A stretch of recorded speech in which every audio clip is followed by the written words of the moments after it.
Paludikultur merupakan teknik budidaya berkelanjutan di lahan gambut dan sebagai salah satu alternatif pengelolaan pada lahan gambut terdegradasi yang diakibatkan oleh budidaya konvensional secara tidak berkelanjutan.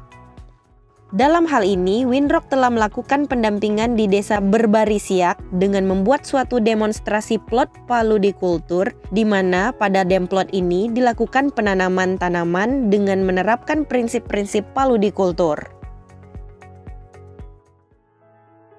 Selain pengembangan demplot, paludikultur sebagai tempat pembelajaran baik bagi petani atau peneliti.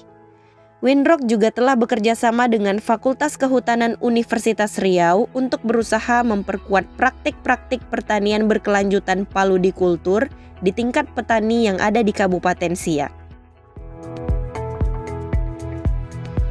Dalam program Paludiculture di Winrock Internasional, terutama di Kabupaten Siak, kita coba terfokus pada 3 hal. Yang pertama, community engagement yang terkait paludiculture. Yang kedua, bagaimana melibatkan masyarakat terkait atau stakeholders yang memiliki concern terhadap pengembangan paludiculture. Dan yang ketiga, bagaimana paludiculture menjadi bisnis model ke depan tetap fokus pada kesejahteraan masyarakat. Paludikultur pada dasarnya adalah budidaya di lahan yang basah, ya, biasanya orang mengenalnya budidaya di lahan rawa. Jadi syarat utama budidaya di model paludikultur ini adalah lahan itu harus basah atau dibasahkan kembali. Ketika lahan itu sudah kering, maka perlu dilakukan pembasahan lahan. Untuk kegiatan paludikultur, Winrock memilih Desa Barbari, Kecamatan Pusako sebagai Center of Excellence untuk pengembangan tanaman paludikultur. Tanaman paludikultur ini merupakan bentuk budidaya di lahan gambut, di mana tetap mempertahankan kebasahan dari lahan gambut dan juga jenis-jenis tanaman yang disesuaikan dengan lahan gambut.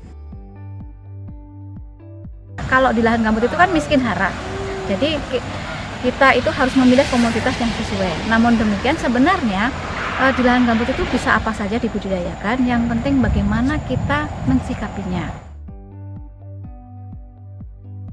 Cara pengolahan tanah, langkah awal yang jelas dicangkul, tapi jangan terlalu dalam.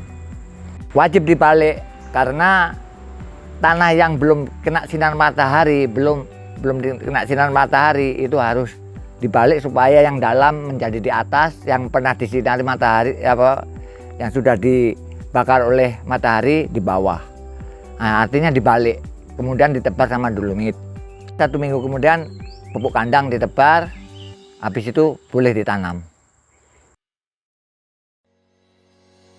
Nah, salah satu contoh yang sudah bisa atau yang sering dipanen adalah jeruk kasturi, jeruk nipis, yang lain yang masih banyak lagi bisa nanas, apokat contohnya. Nah, itu. Nah, jadi barang siapa yang mau nanam atau budidaya di tanah gambut tak usah khawatir.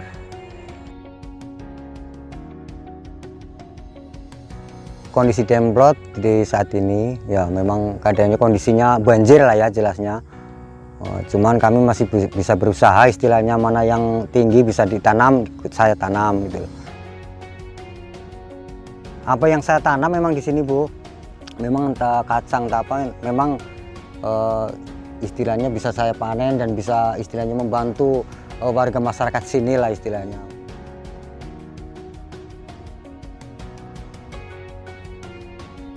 Tanah gambut itu kurang bagus dibandingkan dengan tanah mineral, karena di situ tanah gambut itu ada beberapa jenis yang bisa ditanamin, dan pengolahan itu melalui itu biaya yang sangat besar dikeluarkan. Jadi lebih ringan untuk tanah mineral lagi.